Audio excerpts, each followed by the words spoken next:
জাতীয় ক্রিকেট লিগে এবার প্রথম হ্যাট্রিক আফিফের। তার স্পিনে বিধ্বস্ত বরিশাল খুলনার বিপক্ষে ইনিংস হার এড়াতে লড়ছে। খুলনায় 3 এলবিডব্লিউতে হ্যাট্রিক হয় আফিফের। বরিশালের শেষ 3 ব্যাটার শামসুল ইয়াসিন ও রুয়েলকে ফেরান টানা 3 বলে।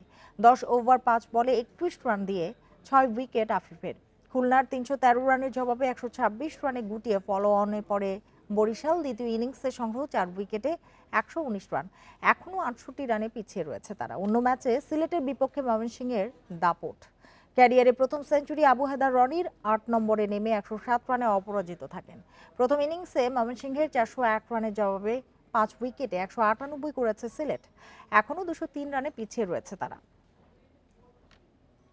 বক্সে অফ ড্রাইভ করেছেন, এক্সট্রা কভার এবং সেঞ্চুরি।